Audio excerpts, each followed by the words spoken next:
கிறிஸ்துவிலே மிகவும் பிரியமானவர்களே 2-3-2025 உங்களை சந்திப்பதிலே மகிழ்ச்சி அடைகிறேன். வாருங்கள் ஒரு நிமிடம் நாம் ஜெபிப்போம். அன்பு தகப்பனே, இன்றைக்கு என்னுடைய பாதுகாப்புக்காய் ஜெபிக்கும்படி என் தேவனுடைய சமூகத்தில் வருகிறேன். என் தேவனுடைய நிறைவும் அன்பும் ஆசீர்வாதம் விடுதலும் என்னுடைய வாழ்க்கையிலிருந்து செயல்படும்படி நீர் செய்தலும்படியாய் ஜெபிக்கிறேன். எல்லா பொல்லாப்பு நாசமோச விலைக்கு இவரை நீங்கள் பாதுகாத்துக் கொள்ளுங்க. என் தேவனுடைய கரம் இவரோடு இந்த அற்புத சேட்டம் செல்லக்கூடிய இடத்துலலாம் தெய்வீக மகிமையினால் இவருடைய வாழ்க்கை நிரப்புங்கப்பா. உடைய அற்புதம் இவருடைய வாழ்க்கையிலிருந்து செயல்படட்டும். இயேசு கிறிஸ்து சிந்தின பரிசுத்த ரத்தத்தை இவர் மீது ஒரு குடும்பத்தின் மீதும் செய்கிற சகல காரியத்தின் மீதும் பூசுகிறேன். ஆகவே இந்த நாள் முழுவதும் கிருபை உரை சூழ்ந்து கொள்வதாக. மத்தேயு 11:28 வருத்தப்பட்டு பாரங்களை சுமக்கிறவர்களை எல்லோரும் என்னிடத்தில் வாருங்கள் என்று சொல்லி எழுதப்பட்டுக்கூடிய வார்த்தையின்படி நம்முடைய ஆசீர்வாதம் இவருடைய வாழ்க்கையிலிருந்து சகல நன்மையுமே தரட்டும் அப்பா. மோடு இருந்து சகல காரியத்தை பெற்றுக்கொள்ளும்படி நீங்கள் செய்யுங்க.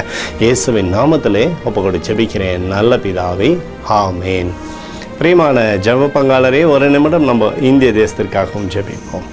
அன்பு தகப்பனே, 2-3-2025 இந்திய தேசத்திற்காய் ஜெபிக்கும்படியாய் நம்முடைய சமூகத்தில் வருகிறேனப்பா. இந்திய தேசத்தை நீங்கள் ஆசீர்வதிக்கும்படியாய் ஜெபிக்கிறேன். ஆசீர்வதிங்க.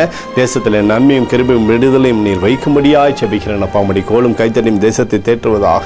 தேவனுடைய கரம் அற்புதத்தை செய்யும்படியாக தேசத்தில் ஆண்டவரே சமாதானத்தை நீர் ஏற்படுத்தும்படியாய் ஜெபிக்கிறேன். எங்களுக்காக அடித்து நொறுக்கப்பட்டு கூட இயேசு கிறிஸ்துவும் அவர் சிந்தின விலையேறப்பட்ட ரத்தத்தை வைத்து ஒப்புக் கொடுக்கிறேன்.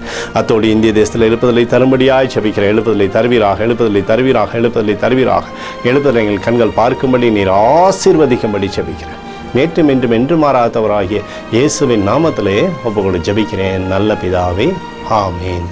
பிரியமான ஜெப பங்காளரே, ஆண்டவர் நம்மளுடைய ஜெபத்தை கேட்டிருக்கிறார். இந்த நாள் முழுவதும் கர்த்தராகிய இயேசு கிறிஸ்துக்குள் நீங்கள் வளரும்படி வாழ்த்தி ஆசீர்வதிக்கிறேன். ஆமேன்.